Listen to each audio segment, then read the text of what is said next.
الله الرحمن الرحيم الحمد لله رب العالمين.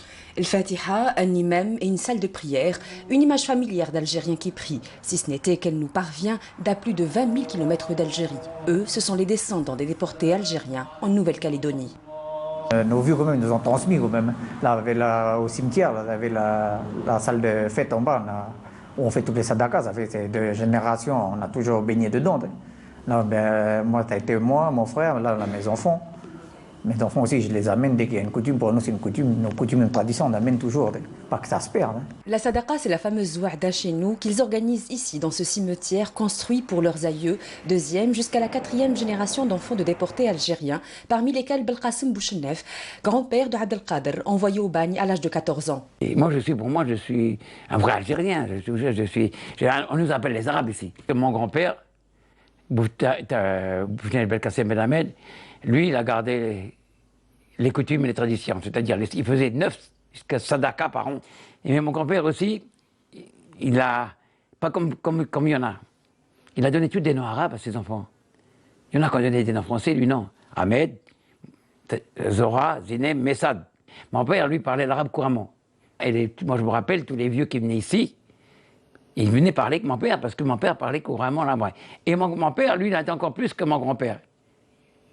Quand il a eu le premier enfant, il n'a même pas donné de nom français à son gosse. Un attachement quasi viscéral qui a poussé Abdelkader à faire le voyage dans le sens inverse plusieurs fois. La dernière fut en 2011 avec un groupe de descendants de déportés. Sonia faisait partie du voyage. Elle a rejoint Douar Boutaleb, village de son défunt grand-père, Barket Ben Rabah Ben Ammar, près de 120 ans après l'exil forcé de ce dernier. C'est l'impression d'avoir ramené la mémoire du grand-père sur ces terres. Et le contact avec la famille, ça a été aussi formidable parce que quand je suis arrivée au milieu de cette foule d'hommes de la famille, j'ai eu l'impression de voir mon papa sur tous les visages. Quand on a été dans l'avion et qu'on a vu l'Algérie pour la première fois, on a tous été, le cœur a battu parce qu'on voyait le pays de notre grand-père. Et avant de partir, j'avais dit à mon père, à la famille, moi quand je vais arriver en Algérie, je vais embrasser la terre où mon grand-père il était. Et je l'ai embrassé cette terre. Plus qu'à la terre, c'est à la nation entière qu'il souhaite appartenir.